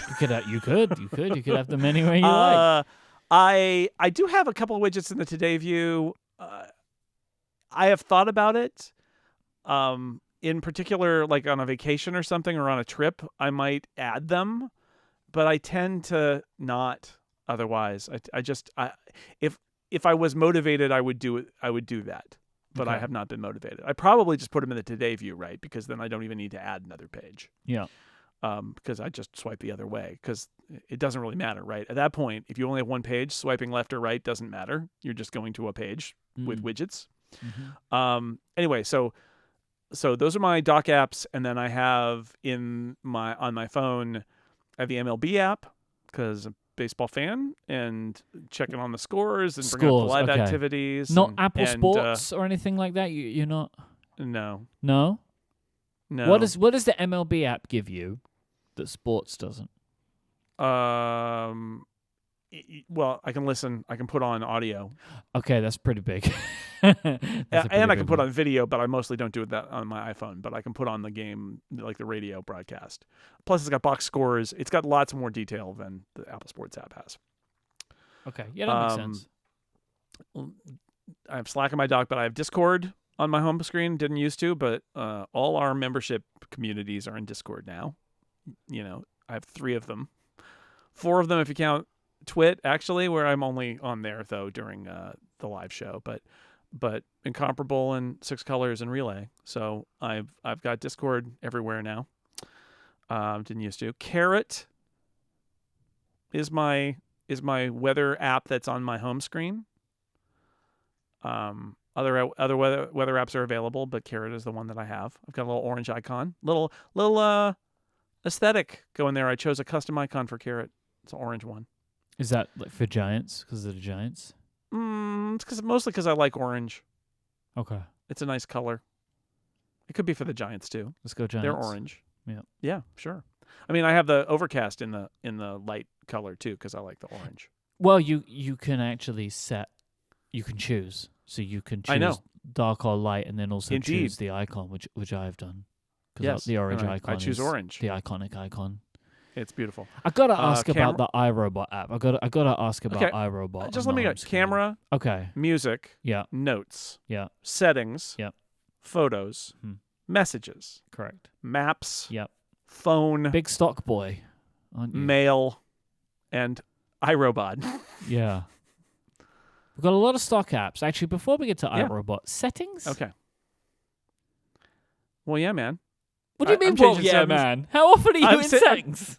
I'm changing settings all the time. I mean, I don't have it in my dock. I'm not a monster. How often are you changing settings, and what are you changing? Oh, it's if I need to get on, some of this is probably control centerable, and I'm just not doing it there. It really is. It really, really is. Yeah. You're like, didn't you turn off the Wi-Fi? I gotta go to settings. Well, no, but it's like I gotta find the new Wi-Fi, and I can swipe down and do that, or I don't know. Is that a lot? I find myself, is that a lot? You're I dealing find myself with going. I find myself going to settings enough, and my home screen's not full, right? I find myself going to settings enough that I don't want to pull down and type SET and then tap. Sure, right? I can just tap on settings. Yeah. Do I use it a lot? Probably not, but enough that it makes me. Also, honestly, there's a lot of, hey, Jason, can you do this thing on the iPhone? I'm like, all right, let me see where that is in settings. Okay. It's this and this and this. And I tell somebody, you go here. I have here, now and realized that there is no home screen topic that doesn't become a roast. Like, I feel like that's just... It's true. I was trying to say it might not be a roast. There's no way it doesn't become one. No, There's no way it doesn't become one. Explain yourself. Yeah. Settings. I don't know. I find it useful. It would not be there. I've removed a lot of things from my home screen. Yeah. And it's still there, which means that I must hit it enough for it to matter. Sure. Okay. What other iRobot? I feel like I cut you off of iRobot. Are you like often starting the Roomba manually? It's actually more about stopping the Roomba. Okay. But yes, so the fact is, sometimes the Roomba is set to go most days at, I think, 1 or 2 in the afternoon. And sometimes because I work at home, right? Sometimes I'm doing stuff. I'm watching TV. I'm working, whatever. If I'm in the garage, it's okay. It just happened where Juneteenth was Wednesday, so Lauren had it off, and the robot started to go, and I was able to very quickly say, "No, robot, go home." Right. So some of it is just I can't do this right now, and I'll pause it or I'll send it home. Also, it happens sometimes where I'll notice like cat litter on the hallway carpet, and I'll just be like, "Send the robot to do the hallway because there's cat litter." That came out of the cat box. Okay. Or we'll be leaving for curling, and Lauren will say, "Can you run the robot?" And I'll give it a full house run as we leave, so that while we're gone, the robot is going around and doing its thing. So I have enough robot control. Like, could it be replaced with like a widget or a control center item? We can only right hope. down. Well, I would hope so, because there's only really basic. I don't do a lot of, let's look at the map or let's change the schedule. It's not a lot of that. It's a lot of start or stop that I'm doing that I could probably do something else. It might be in home, because like one of the home improvements was support for robot vacuums, but it does require iRobot doing that. But they could also just add a control center widget from the iOS 18 to do it. Start and stop. But for now, that's why iRobot is there. Do I spend a lot of time on my phone going, "Oh man, I'm gonna go in," and they're trying like everybody else. iRobot is trying to like, let's do the whole iRobot experience in our app, and like you can shop for things and learn tips and all. It's like, I'm not interested in any of that. I really just want to tell the robot to stop. Jason, they have some shortcut sections. I just looked. You could make a shortcut to pause it. Yeah, I could. Just letting you know. I'm not saying you should. But again, but it's not going to be as compact as just opening the app and then having all the controls sure. there, right? Yeah. This is So- also one of these things where I'm like trying to save the feedback, you know? Yeah, sure. Well, it's controllable by home voice assistants too, right? Yes. And I'm not interested. I configured that up for when I had an Echo. Yep. That I could use Alexa to do that, and I literally never did it. It's just not. I'm just not interested in that. I'd rather just flip open the phone and go boop boop and send the robot where I need it to go.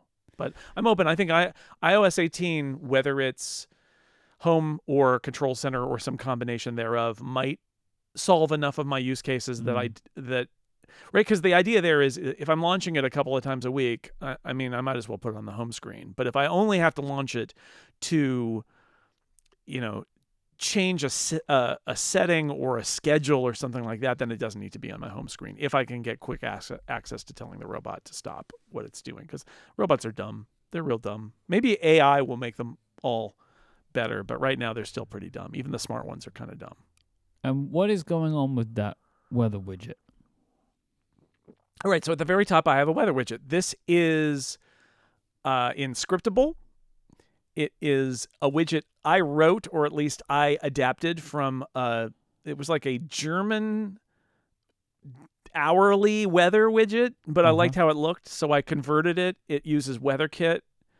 It's got the high temperatures in I have a bunch of different widgets on different platforms that do this, but for the iPhone, this was the most effective way to do it, was to use Scriptable.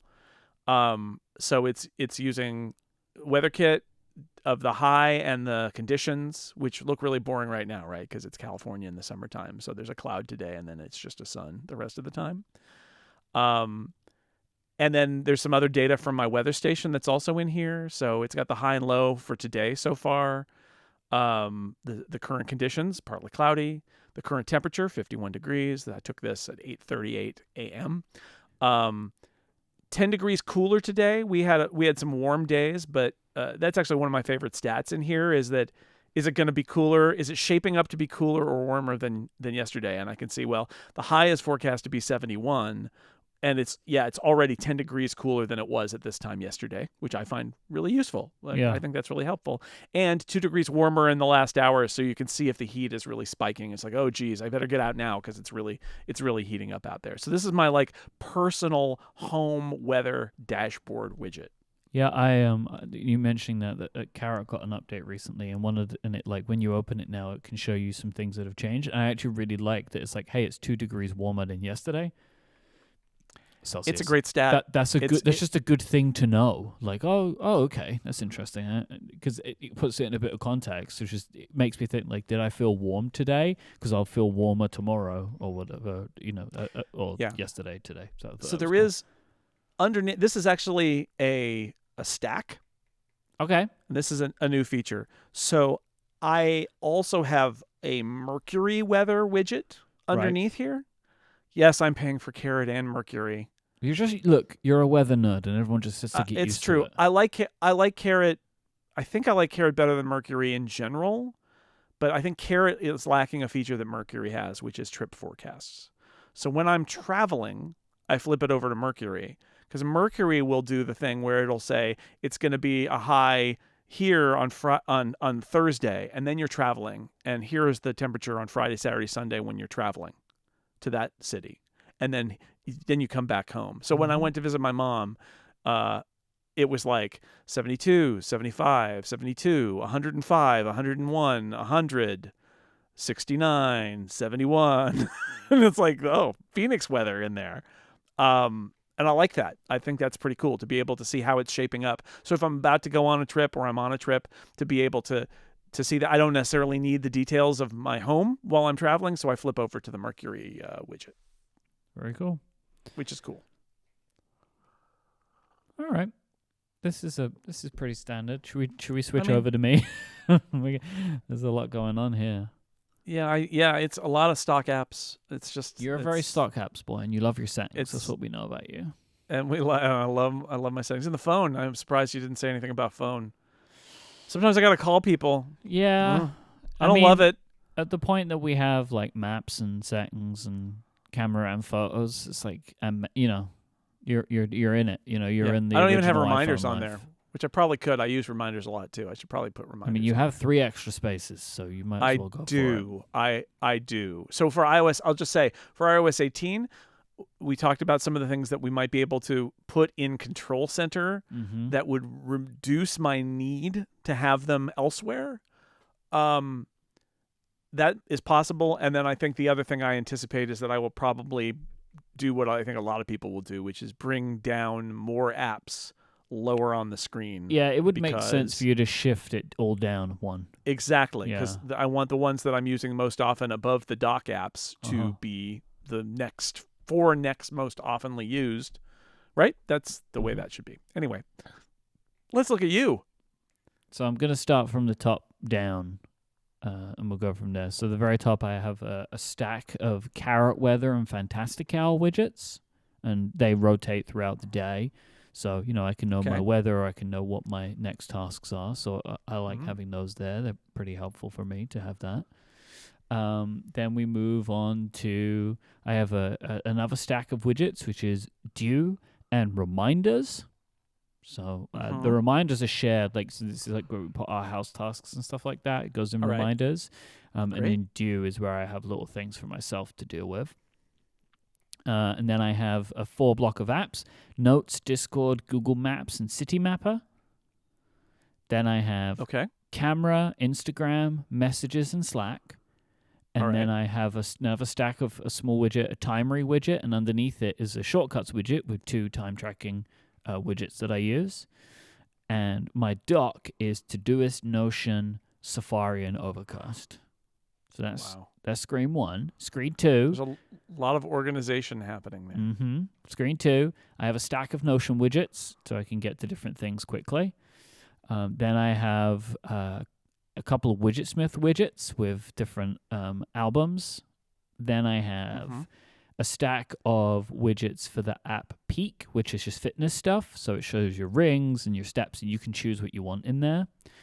Then I have another stack of Photos widgets. One is the official Photos app one, and then one is the Widgetsmith on this day, and they rotate. Then I have a stack of 2 home widgets, one for my home and one for my studio. Right. Then I have widgets. Yeah, I love widgets. Then I have another page, which is mostly all widgets. I have one for my home security system, Abode. Then I have another Widgetsmith widget, which shows me the pollen count. All right. Which gets cycled in and out throughout the year.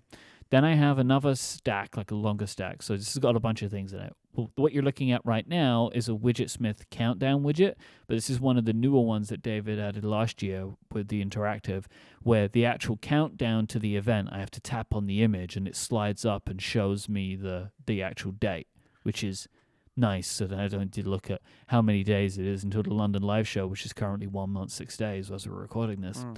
Then I have in this stack a Formula One app called Box, which shows me the calendar of the Formula One races. And then another Widgetsmith widget, which is time zones, for the time zones that I need to be aware of. And then a widget from the app Game Track, which is a game tracking app, which shows me the games that I'm currently playing in progress. Then I have Duolingo, 165-day streak, no biggie. And then I have New York Times Games, which is a new one for me. Everyone plays it, and I want to play it, and I'm enjoying it. I have Delta, the emulator, and then I have MetaView, which is the app for my sunglasses, and then ChatGPT, because, that's where we are. Okay. That's my home screens. Well, I am shamed by your amazing widget collection. I love widgets, man. I really love widgets. It's really good. I've been going, and we learned this when Steven judged me that one time. Yeah. We learned that I am a minimalist in a lot of ways. So my tendency is to say, I'm not going to do a second page.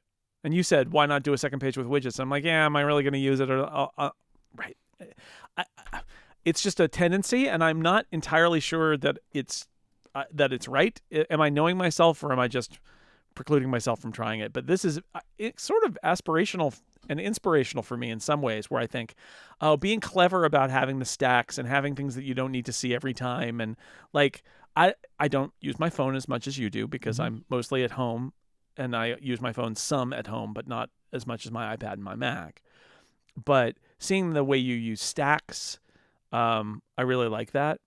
Oh, like I Um, have a whole other home screens we're not going to get into today, where like travel ones and stuff, where sure, when I'm sure. traveling, and then I have like the flighty one and the tripsy one, and I have like calendar, and then find my Oh yeah, I yeah, yeah. I think that widgets are very good. Like I just like that they can surface so much information, which is good information for me to have that otherwise I wouldn't have, or I would have to go and get. Like for example, the peak one, which shows me my activity rings and my steps all in one widget, or the Duolingo widget. The Duolingo widget is great if you use Duolingo because the image changes. So if you haven't done your Duolingo today, it's a good reminder. And I think Duolingo is quite clever that they have the owl, which is their their mascot, doing increasingly weird things. Like sometimes I've seen its face melting. Sometimes it's like the head has opened up and another owl. Like they're trying to grab your attention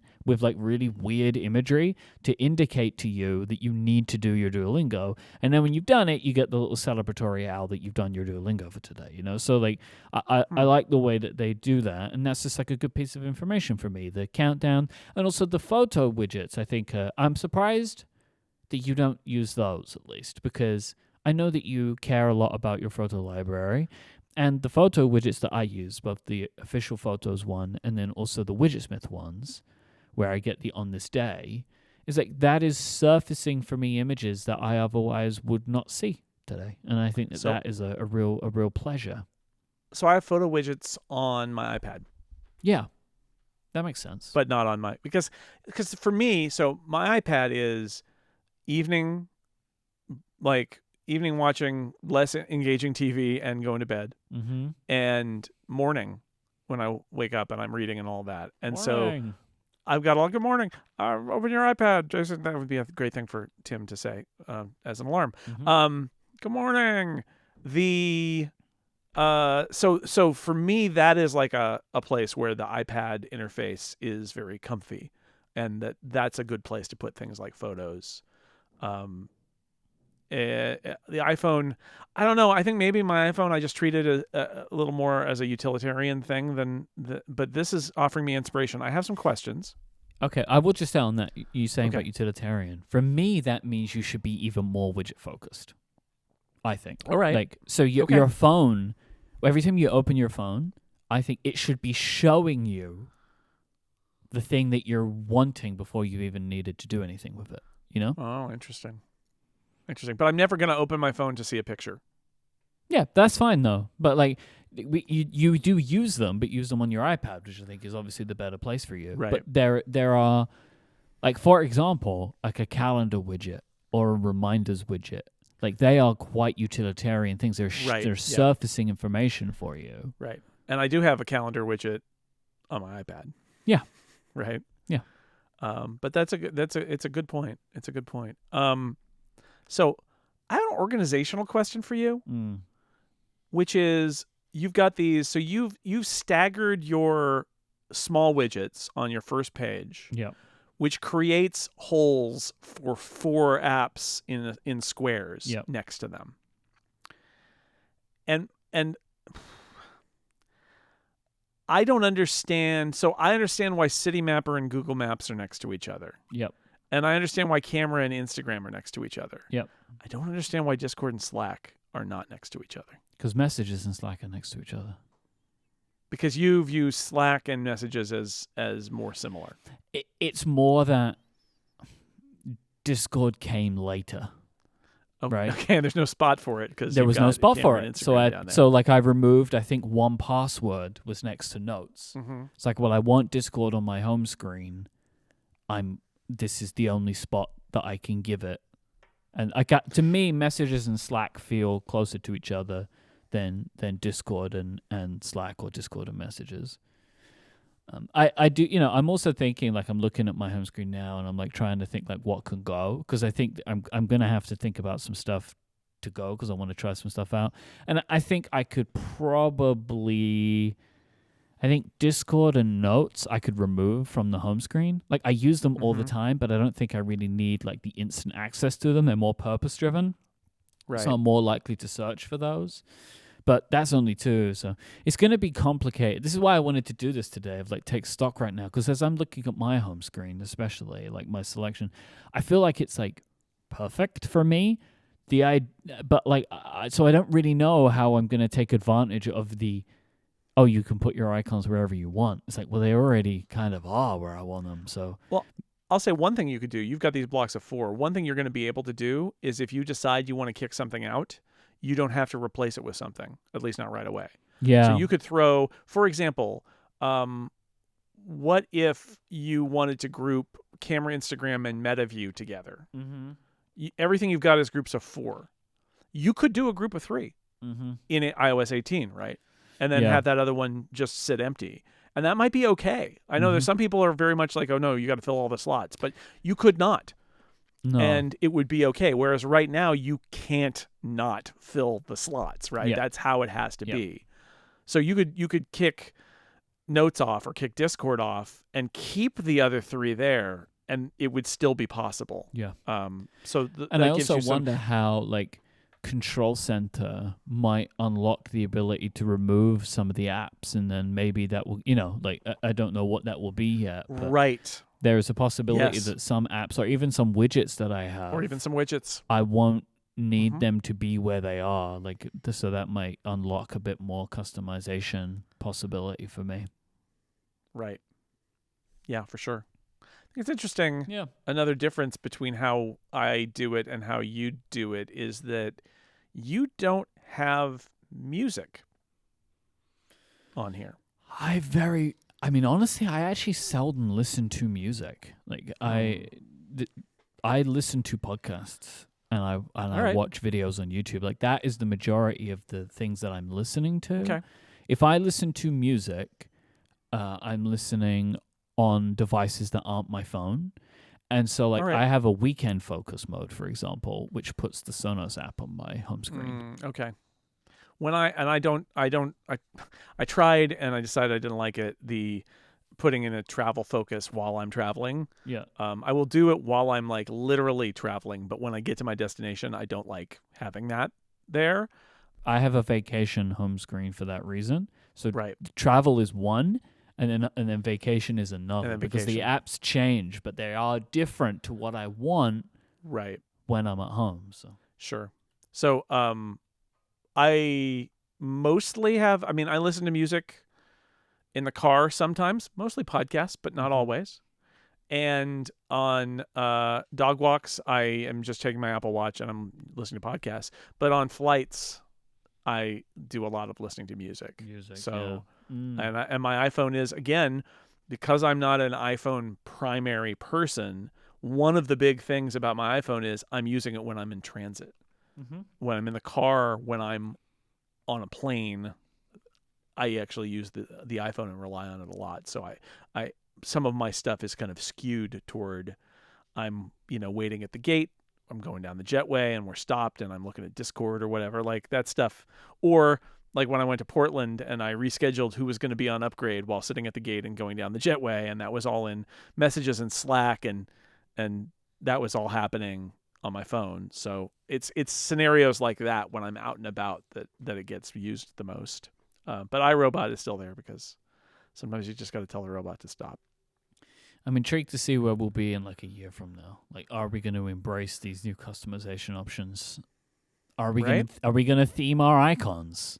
Have to wait and see. It's interesting. I think the places that Apple is missing the boat, in addition to the light icons that David Smith mentioned, are I kind of can't believe you can't theme per page.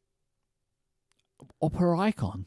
And per icon, but certainly per page. Yeah. And the fact that you can't, if an app, they should really have an interface. If an app has a bunch of custom icons offered to users, there should be a way for it to just happen in the home screen where you should tap and say, pick a custom icon. You shouldn't have to go into the app, into settings and do it, right? And you can't do that either. It's weird. It's weird. This episode is brought to you by Ladder. If you're anything like me, you have a tendency to put some things off until the very last minute, whether that is going for a dental checkup, getting to that next home improvement project, or that errand that's been on your task list forever that you just never gotten to. You know the kinds of things that I'm talking about. Honestly, these are things that show up in my widgets. While most of the time this works out, there is that one thing in life that you should not wait on. You cannot afford to wait on it. And that is setting up term coverage life insurance. You will have seen insurance commercials on TV and thought to yourself, I'll get to that later on. Maybe you've heard me mention it on the show before and thought, I'll look into that at some point. But this isn't something you should wait on. You want to choose life insurance through Ladder today. Ladder is 100% digital, no doctors, no needles, no paperwork when you apply for $3 million in coverage or less. Just answer a few questions about your health in an application. Ladder's customers rate them 4.8 out of 5 stars on Trustpilot, and they made Forbes' Best Life Insurance list in 2021. You just need a few minutes and a phone or laptop to apply. Ladder's smart algorithms work in real time, so you'll find out if you're instantly approved. There are no hidden fees, and you can cancel at any time, and you'll get a full refund if you change your mind in the first 30 days. Ladder policies are issued by insurers with long proven histories of paying claims. They're rated A and A+ by AM Best. And since life insurance costs more as you age, now's the time to cross it off your list. So go to ladderlife.com/upgrade today to see if you're instantly approved. That's LADDER life.com/upgrade. Ladderlife.com/upgrade. Go there today. Our thanks to Ladder for their support of this show and Relay FM. It's time for some Ask Upgrade questions. Jason Snell. First one today comes from Upgradian Kevin, who says, in thinking about the new, more powerful Apple Intelligence-infused Siri, I'm curious if you guys think HomePod upgrades will be required to enable that for queries shouted into the air in my home. Clearly, the chips in the current HomePods do not match the requirements laid out for iPhones, iPads, or Macs to take advantage, so it seems to me that we would necessarily be expecting new HomePods soon. I want to give you my initial thought on this one, Jason, and why I wanted to include this in the show today. Because I've been hearing people say, like, oh, why can't they just have the cloud-based Apple Intelligence for the older phones, right? And Apple's maybe not going to do that because it's just going to be too many requests, too complicated. I could imagine a scenario where that's how they deal with HomePods. Yeah. What do you think about this? I think Apple's moving so fast on this that there's details that are either not disclosed or that they're not worrying about it right now, right? Because they've got so much else to do. But I think it's a really good question. HomePod, like, leaving aside the specifics of any given hardware platform, just think about Siri. Like, some devices run Siri on device. Most of them don't. Most of them have to go to the cloud. Are all of Apple's other devices going to just continue contacting this not very good cloud service for everything forever? Especially if it's all in the cloud anyway, right? Like, so I think one question is, will Apple give an intelligence upgrade to Cloud Siri in the long run? Now, maybe they can't do it now because of the scale required of Apple Silicon in the cloud for the private cloud compute, although I'll point out that, you know, the current Siri doesn't use private cloud compute. It just uses its own thing. But it doesn't have any context for you, right? Because you don't... What context does the HomePod have for you, really? None. And yet there could be some value in having a more intelligent Cloud Siri anyway. So I don't know if they've even thought about it yet, other than as a passing sort of like, we can't deal with that now. In the future, I do wonder if they will at least gate access to that by using new hardware. But again, my same question comes up, which is my Apple TV, my HomePod, my cellular Apple Watch do not have access to the personal context that's built up by that semantic index, because you need a device that you use and that's full of your data. and your watch doesn't have it, and your Apple TV doesn't have it. It has some data, right? It knows about your library and stuff. And so I could see it applying there. HomePod, you could argue, you build it and you have it be a basic set of like statuses and web queries and music library and podcast library or something like that, right? And so I could see it more there for very specific use cases that are not going to be the same kind of broad thing, but that will be better than what is there. So like, also, you could turn on personal requests, right? At which point I think your HomePod talks to your iPhone. And I think that is a way that they may gate the HomePod into this, is you turn on personal requests and now the HomePod is really asking the iPhone. And the iPhone is giving the response. And then the HomePod responds. And you could maybe do it that way. In the long run, I think probably there will be hardware that will be compatible with Apple Intelligence, but even so, I think they're going to have to make changes to how they do it, and their focus is going to be primarily on iPhone and iPad and Mac, and then Vision Pro and Watch, and then HomePod and Apple TV, right? They're way down on the list, and this is a year where their list is full. So I think in the long run, they'll do it in some form. It may require new hardware, and it may require a connection to another device for it really to work, or it'll be super specific to, I'm the Apple TV. I know about your streaming services that you're logged into, and your personal context on this device is very different from what it is on your iPhone. Or they might say, oh man, we really need that context. So whenever we have the opportunity, we're going to connect, we're going to have you pair it with your iPhone so that the Apple accessory can talk to your iPhone and get your personal context and use that instead and sort of cheat that way. A lot of good questions. I'm sure a lot of smart people at Apple have been scratching their heads about this, but it will seem a shame, right? If Apple's continuing to offer this kind of poor cloud-based Siri in the long run on all older devices, when it could probably give that thing an update to a more intelligent version, even if it's not as responsive or as good as the Siri that's using Apple Intelligence. And it's just an unanswered question whether they will have some story for old Siri and are just focused on Apple Intelligence right now, or whether it literally is just a huge gaping dividing line. It's like, if you want a better Siri, sorry, you just got to buy new hardware. Yeah, I see a scenario where like the semantic index and the personal context could be shared between devices by creating some kind of local connection between them, and it like updates them at night or something, right? So like it knows stuff about you. I don't know how that will work, but I could imagine them doing something like that, akin to how they've done some of the health sharing, right? Because you can get your health information on different devices, and it shares some of the photos, faces between devices, right? Stuff that initially was like, whoa, no way, we can't share that, but then they work out a way to do it, and I imagine in the future they will do that.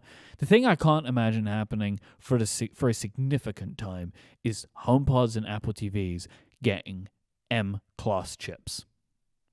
So that's why I can imagine HomePods maybe just for the time being always just sending the requests out to the cloud as like the default. Yeah, I think that is the most likely. They may need to do hardware updates anyway to have some like maybe even voice processing on device. Yeah. Like you can do that, right? There are certain like Apple Watch Series 9 and Ultra 2 that do voice processing on device. Like they're not doing all the thinking on device, but there's some basic stuff they can do on device, and then they can send it out. So I could see them gating it some way, but I have a hard time imagining they're going to ship a HomePod with an M1 or an M2 and 8 gigs of RAM, right? Like that's going to download all your mail from a server, and like it's not going to happen, right? It's not going to happen. So it could be maybe have a model on it for your library or whatever and your podcast, but like everything else, it's really going to be you got a phone home. And is that home, I don't think that home is going to be like a semantic index about you that lives on a server, right? Apple has said the semantic index is per device. It's not per user. And I think they're going to keep with that. And there are lots of reasons why that's a good idea or a necessary idea. So instead, I do wonder if their solution is going to be, we have a way for your device to talk to your phone or maybe some other device that's nearby, and it's got a semantic index, and that is based on what they currently do with that being able to link it's like personalized responses or whatever it's called. It's linking it to your phone when you're on your HomePod. They may just have to do that, and the watch the same way, which is actually kind of a bummer for me as a person who leaves with a cellular Apple Watch, because that is probably unlikely that they're going to let you make a cellular connection back to your phone in order to get that data. Probably not. Maybe, but probably not. Yeah. Kind of similar-ish vibe. Sebastian asks, do you think that the next base iPad, so like the standard iPad, will get an M1 chip so that it could use Apple Intelligence? This is almost like a prediction. The next based iPad, I'm going to say no. Interesting. I feel like the base iPad is going to take time to get to that. It's meant to be cheap. Like, I don't know. I feel like it'll get there, but I'm not sure I would say it'll get there next time because it's meant to be cheap. My prediction is I don't think Apple will ship any product in the supported product lines for Apple Intelligence that can't support it. So no Mac, no iPhone, no iPad. So everything that is in a line that supports it will have to support it. That's what I think. So that means, so there are a couple options. They could put an M1 in it, or they could put like an A18 in it in a year or two. Yep. Right? Presumably the A18 that's coming, because it won't be the 17 Pro because it's on the old process. They could put an A18 in it. But they could put an M1 or an M2 in the base iPad. The question is next. But you're right. Maybe they just won't do another. They just updated the base. Or no, they've still got the 10th generation, right? They just dropped it. Yeah. Drop the 9th? Yeah. So the no home button one.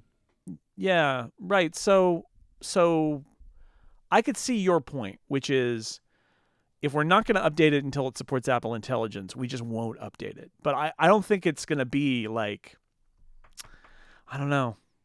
I don't think that they're going to speed up. If they can get the price down. I just think there's like a strategy tax to it all, really, where I just imagine now it's like, oh well, that we were going to plan to update it in 2 years, or like say like the iPad mini or something. It's like we're now actually going to have to eat a little bit of margin on this because it should have this processor in it so it can do the thing. And let's be serious. What's really going to happen is that they are going to release a new base iPad, but it's going to cost $100 or $150 more than the current base iPad, which is going to just get discounted.